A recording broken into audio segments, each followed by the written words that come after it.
Hi, it is Jabria Jabbers, and today I'm going to be reviewing two books, The Fine Print by Lauren Asher and King of Wrath by Haung. Hopefully I'm saying that correctly. But first we'll start with The Fine Print. I don't have the physical book with me because I already turned it back into the library, so you just have to make do with my face and my emotions. So this review will be spoiler free. For the most part, anything I do say is kind of like already given in the summary or the detailing of what the book is about. So I will tell you for one. So the book is Dual Perspective, and it is a standalone romance novel that is connected to two other books. So there are three in total within like the Dreamland Billionaire trilogy, so to speak, universe.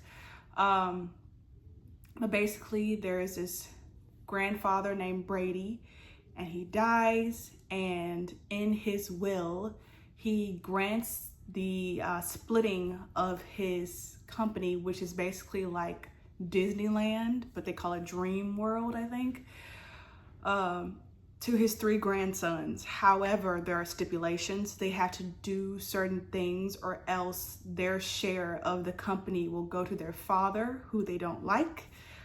And so that's where we find Rowan. Rowan is I think the youngest son, but he's one of the grandsons, and his inheritance is over the CEO position, if I'm not mistaken. And what he has to do is go and work at Dreamland for, I think, 6 months and come up with a plan that completely rejuvenates, revitalizes Dream World, and it has to be approved by an anonymous committee. So he's dragged from Chicago to Florida to do this. The other perspective in the book is Zara. She is not white. The guy is white. I forget what an ethnicity she is. I think Hispanic, but she's not white.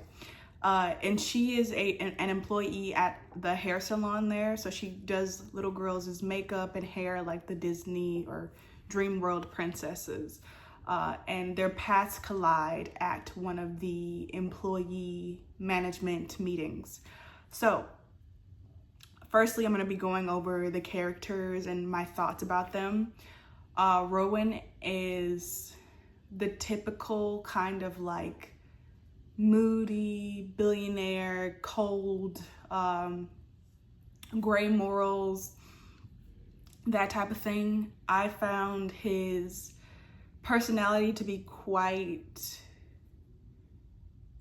typical, but at the same time kind of unfocused, because there were moments when he came off as like very nerdy, but it didn't match with his overall persona. And I understand that, you know, people have multiple facets about them, and they can have this side where they're like into reading or into geeky types of things, and then have like the very business-like composure.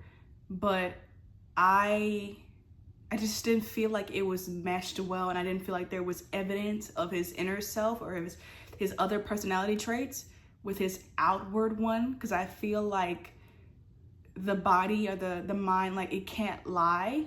I remember somebody said that, like you can't lie without showing something. And I feel like he didn't show it, and I feel like the reason why is because the author was trying to create this dynamic, well-rounded person that was through, like, you had to find through the mask of his shell, but I feel like it wasn't done properly. I feel like if you want to do something with so many facets like that, the book would need to be longer and have more scenes that would challenge his character so that you could see how his character reacted and therefore contribute to the characterization of that character. Zara was the opposite of him, very bubbly. To be honest, I didn't really like her. This steam, by the way, is from a humidifier. I was talking a lot yesterday, so the humidifier is on. I'm grateful that I have one. Yeah, I really didn't like her either. I liked some of the things she said. She was very like combative and argumentative in how she spoke. But I feel like, I don't know, maybe I do like her. I just felt like I was missing something with her. Like she speaks her mind. She's very vocal. She says it how it is. She'll say F you to somebody's face. But I don't know, I feel like the reason it didn't resonate deeply with me is because of like her internal monologue of how she thought. I feel like it didn't match up with the bravado that she kind of pretended like she had.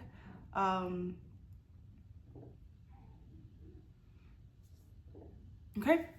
The grandfather Brady, very typical old rich white man. And then her sister Annie, I don't know how you pronounce that, Annie, A-N-I, with Down syndrome. I really liked her character, I would say, because she was very normal as compared to the other characters, which I feel like were very archetypal. She felt very normal. She said normal things. I feel like she reacted in a normal way. And I like that even more since she's a character that is said to have Down syndrome, because I feel like that helps to destigmatize that community.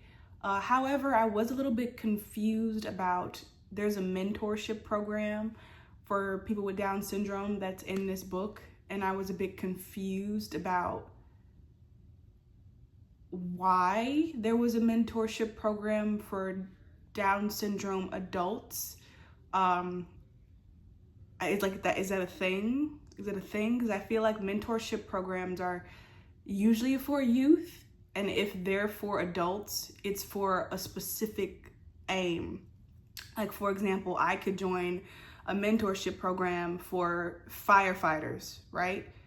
And the goal would be to like shadow them and learn like the ways of a firefighter or a lawyer or something like that. But there was no concrete aim in this mentorship program. So I was like, is it just to learn how to be a normal human being? Which I felt was kind of a disservice to the Down syndrome community, but I could be wrong. Let me know your comment on this in the comments if you have anything to say about this, because I could be missing something. The dual perspective. Do I feel like this book benefited from the dual perspective? I feel like no, to be honest, because this type of book is overdone at this point. The billionaire white man, because they're always white, the billionaire white man and the ethnically ambiguous or multi-race woman who is not as wealthy as the man, and like they have this dynamic of like the grump and the bubbly sunshine. Because that's overdone, I felt like this book needed to push itself to stand out, especially when I feel like you're already using Dream World, which is literally just the Orlando theme park for Disneyland. I feel like you're already copying, and like there was a lot of like hints at Pride and Prejudice. Like you're already pulling from multiple resources. I feel like there should have been more push for the author to challenge themselves to make this book more stand out and interesting. And I feel like that could have been done by having dual perspectives, but not so consistently. I don't know what it's called when it's like mostly one perspective and then you have 1 to 4 chapters from someone else's perspective. I would have preferred that. I would have preferred if it was all through Rowan's perspective, and then you would have had like a sprinkle here and there of Zara's perspective, because I feel like a lot of the people reading this book are women, and we know how, like, we've seen the woman's perspective often in books. I would have preferred it be from Rowan's perspective as this billionaire man who's falling for this different race, different economic class, different like parents, like, you know, a whole thing, falling in love with someone like that. And I would have preferred like little moments of like what that means, and which were there, but I don't know, I feel like it would have been better if it was elongated. So that's just my personal opinion. As it stands, it's not bad. The dual perspective is not bad by any means. The setting, I don't like Florida. If you know Jabria at all, you know I don't like Florida. So I will say that. I feel like it didn't rain enough in this novel from my experiences in Florida. It rains a lot. The sky is often gray and muggy, and I feel like there should have been more rain to like make it more realistic. But obviously I'm not a resident in Florida, and I don't regularly check the weather update in Orlando, so I could be wrong, but from my experience it does rain quite a bit. The humidity, it's just gross. It's a gross place. I did like how the theme park had their own apartments and houses on the property. I didn't know that was a thing, so I learned something from that, so I appreciated that. And I feel also that them living at the theme park, them working at the theme park greatly contributed to the book in an interesting way that you don't find too often. So I appreciated that as well. I wish there could have been a little bit more detail on the rides, but I don't know if I want that, because seeing as this is basically Disney World, it could have been like repetitive to the audience who's already overly familiar with how Disney works. So maybe not. And finally, the plot. I feel like the plot was okay. I did like how Rowan grew from beginning to the end of the book. However, I was a bit confused by how he had a change of heart, but it didn't show like outwardly until the end. I didn't understand that, because at the end of the book, there is something that he reveals that he's done. But if he had done that, he would have done it way before in advance. And during that time in the book, he didn't seem to have that change of heart. So I didn't really understand that part. I wish it would have, this is why it would have been better, I feel like, if it would have been in his perspective most of the book, because then you could have seen this is where he had that change of heart, and it came in the end. But I feel like they were maybe trying to keep it a surprise, but I feel like we already knew it was coming. And I feel like that also says something about the plot, and that it was kind of predictable. There were spicy scenes in this book. I feel like they were kind of like forced in there. I feel like this book could have easily not included the spice scenes. Not the kissing scenes, but the sex scenes, because it just felt very innocent, like Disneyland. Even the characters themselves felt kind of innocent, and then there would be these juxtaposed moments of sexuality that I felt like were forced in there so that it could fit the types of books like this, where there's like the dual perspectives, the opposites attract sort of thing, the billionaire, not billionaire, like economic class difference, like all those things wanted to be smushed in this book. And so I feel like it wasn't necessary. I feel like that also would have like contributed to this book standing out. To be honest, I feel like this book could have like easily been like YA, but it wouldn't have worked because obviously billionaire CEO can't be a young adult, you know? But that's how I feel. So before I give my rating out of 5, 5 being the best, I want to read something I wrote about this. I decided to do this to change up my reviews. Because first of all, to make them different from other people's, but also because I feel like I'm sitting here critiquing someone's work, someone's heart that they put a lot of time and effort into.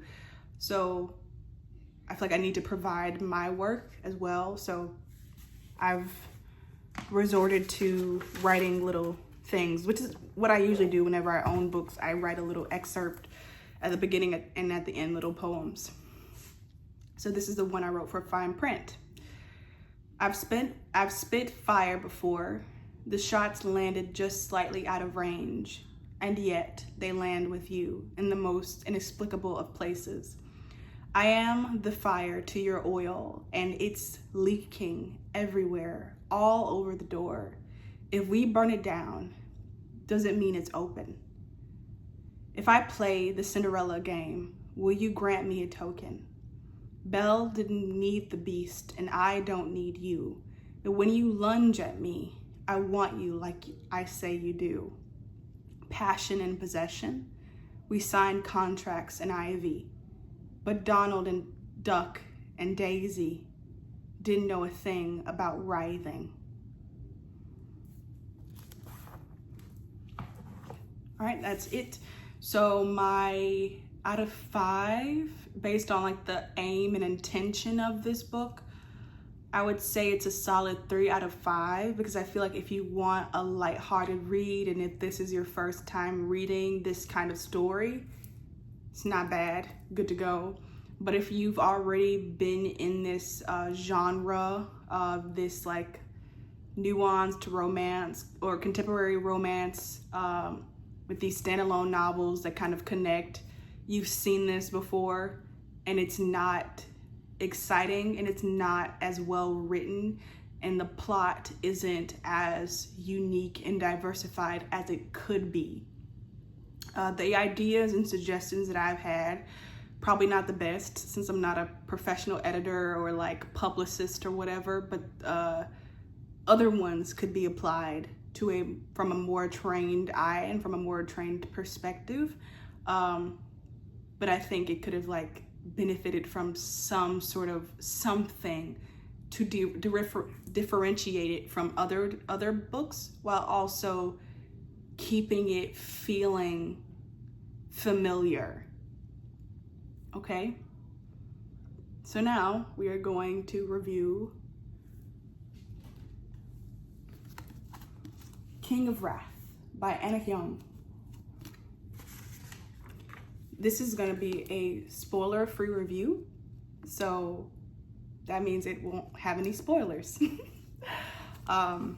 Since we have the physical book, I like that it's listed here, all of her books. I've read all of the Twisted series, and just for a little quick review on that from Jabir Jabbers, my favorite books of the Twisted series were Twisted Love and Twisted Games, so the first 2. After that, I feel like it kind of died down in terms of like the creativity. Twisted Hate in particular was my least favorite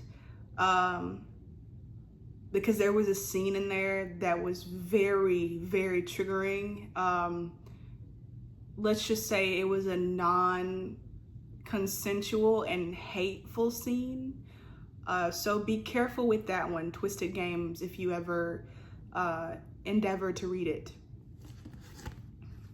So this one is in the same field or class or genre as the fine print.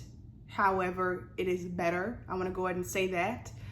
The plot of this book is that there's Dante, who is this billionaire CEO oh my God, never heard that before, of his family's company. And they own several different things, properties, art, jewels. They own like all that stuff, but it's like, it's a family business from like generations. And Lord, I forgot her name already. Vivian, don't really like that name. Vivian is a Chinese American woman whose family is new money. So it's like this new money, old money thing, but it's money. They both have money. And they entered together into an arranged marriage as instigated by Vivian's father. Okay, so that's the plot of the book. What we find out very early on in the book is that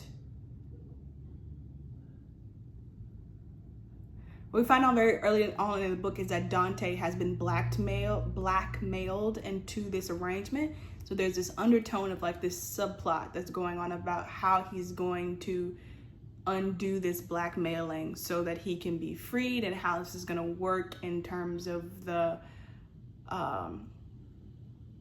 marriage, arranged marriage. So let's just go based off of the characters and what I liked about them. Dante.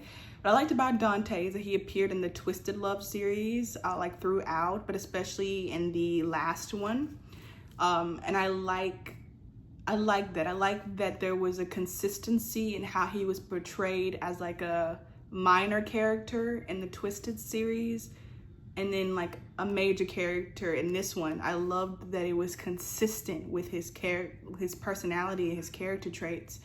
I liked this billionaire much better than the one in Fine Print, because as I said before, something that I felt fault with in the Fine Print was that the personality traits that he displayed, Rowan, on like the inside or in private, did not match up to how he acted outside. Like, you can have different personality traits, but they won't be so drastic, or they'll show up even in other situations. And this person, Dante, it was consistent. He was more open, obviously, and vulnerable in private and with certain people, but his overall demeanor was the same. And I really liked that. I feel like this character was more likable, and I feel like also because he was also mentioned in the Twisted series, his character was more well developed. So now let's get into Vivian. I loved that Vivian had her own money and had her parents' money, and I loved how she didn't shy away from money. I loved how she loved to go shopping and like make purchases that were expensive and get jewels. I love that about her. Like, I love how there wasn't a lot of shame around it. I loved how race wasn't a huge thing when reading from her perspective. However, there were mentions of different things that Chinese American people do in their culture. I feel like with these books, I can never decide what I want. If I want it to be like this, where there's barely any mention of race from her perspective, or if I want a little bit more mention of race, because I feel like realistically, especially if you are a woman of color in the United States of America, you see things and you view the world through very specific lenses. And I don't know, when I'm reading, if I want to like escape from that completely, or if I want a little bit more of that in the stories to make me feel more connected to the characters as a woman of color myself. So I can't decide. Let me know in the comments how you feel about that aspect of things. In terms of her personality, I feel like it was well formed. Her character was well formed. But do I necessarily like feel like she's the most memorable character? No. I feel like the only reason I like Dante a little bit more is because I knew him previously. Didn't really know too much about her before. So I feel like that's the only reason like Dante gets a small little step up from her, about 2 inches. The best friends, I hated it, to be honest. I am sick of, this is just me. I feel like in terms of the story and the book itself, there's nothing wrong with like the woman and her girl group of best friends. But I just hate it because that was already used in the Twisted series. And it was so obvious, like that they were gonna be the next book, which is fine. It's okay because that's what these books do. But I just wish there could have been like, I don't know, something more creative, or she could have met like a best friend or something during this journey. Like could have met someone new, and like you see little blossoms of their friendship throughout this, and then that's the next book. Whereas like these women have these set groups of best friends already. I don't resonate with that a lot because I feel like women in particular struggle to like have, women of color in particular struggle to have like different, like multi-raced best friends over a long period of time. But this could just be my own personal bias, and like from what I've seen in my small little life, could be 100% wrong. But I feel like it made more sense for that dynamic to play out in the Twisted series because it started in college. Does it make sense? Like if you're in college, it's much more normal to have that girl group of friends because you're in college. And obviously the Twisted series like goes throughout their lives, but like it just made more sense. And by then in the other books, actually, they were very far apart from each other, a lot of the women. But in this one, like late 20s, out of college, but they're still like able to meet often, regularly in New York. It just doesn't make any sense. Like that's what the part that I was like, it's not very realistic. I would have preferred it if she would have like made at least one new friend now that she's in this new circle of old money with Dante. The dual perspective, I feel like there's nothing wrong with it in this book. I feel like the author picked good times to switch perspective. I feel like the dual perspective in this book is flawless. The setting, a penthouse in New York, I feel like it worked well. I kind of almost wish there would have been a little more, description of like the colors, you know, and like not just one time, like mention the colors more than once, so the reader can really get a feel of the feeling of this place, the bedroom. Like mention more than once the black sheets, the silk sheets, or the cotton sheets, the gray sheets, like things like that to really get us settled into the setting of the story. Even I would have wanted like little sprinkles of like, because they travel a lot in this book, obviously, like he's a billionaire, so when they go on dates, they travel a lot. Little mentions of like the difference in the atmosphere. Like I miss the busy New York streets, the bustling activity. She did mention that she liked busier cities, New York and London, I think she mentioned, or no, New York and Paris, like busier cities. But I wish there would have been like little mentions of like the differences between those two places, and also other places as well. Like I couldn't sleep, because a lot of people say that like they can't sleep because the way in New York is different. But also I've never lived in a penthouse in New York, so maybe it is quiet up there and she doesn't have that issue.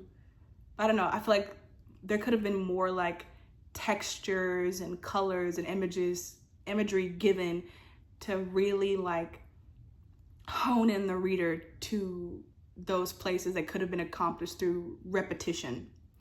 In terms of the plot, I was irritated with the plot by the end of the book, but if you're just starting this series without reading the Twisted Love series first, which is the correct order in which they were written, you'll be fine. You won't have a problem if you read this series first before Twisted. But if you read Twisted first, you'll notice there's a huge similarity between this first book of the King of Wrath series and the Twisted Love, which is the first book of the Twisted series. Very similar. You have a white man who is a billionaire. You have a Chinese American woman. You have issues with the father of the Chinese American woman. You have a sibling of the Chinese American woman who plays a role in the story. It's very similar. And I wish there would have been a big difference. I was aching for that big difference to really set them apart.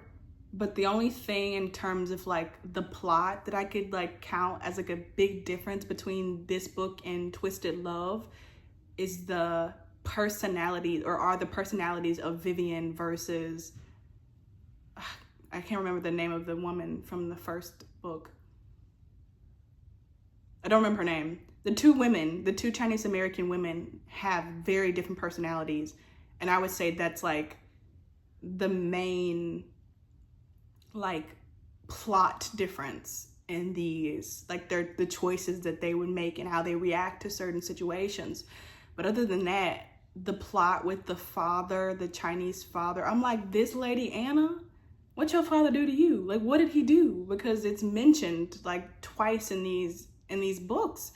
I would have also wanted some sort of like plot twist, because there was a plot twist in Twisted Love, and there was no spoilers. I guess this is a spoilers. There was no plot twist in this one. So I'm like, it's very similar plot to the first one, but at least that one had like a twist that I didn't see it coming. But like this one doesn't have that plot twist, and so I feel like it falls flat. Where that one excelled. I would give Twisted Love 5 out of 5, just so you know, because it was the first book that I read like that. And I feel like the sex scenes in that book were 10 out of 10. Very well done. And these were as well, but I feel like it got overshadowed almost by like getting through the storyline to like, this is the part before the climax, this is the climax crescendo part, this is how we're gonna fix it afterwards. And you didn't get enough time to really luxuriate in their physical chemistry, which is okay, it's not bad. But like in comparison to Twisted Love, like that's my conclusion. So before I get into the rating out of 5 being the best, I'm gonna read a little thing that I wrote, because as I said before, if I'm judging and critiquing someone else's work, I feel like I have a responsibility to also like share my own. So this is what I've written for King of Wrath. The Queen of Composure meets the King of everything, including nonchalance. Smoke rings in the office, diamonds in afternoon frost. She wouldn't stay with you if paid the $1 billion cost. But oh, the X's and O's of heritages, bloodlining over circumstances. Finds us standing in the same room, joined together with grimace. The thawing, though, that happened on a park bench, that happened in the garden. Love happens in the trench. When they reached the top, all the wrath was melting down, and that queen of composure and that king of everything were so enveloped in each other, they could not be found. Okay, so out of 5, I'm gonna give this a 4.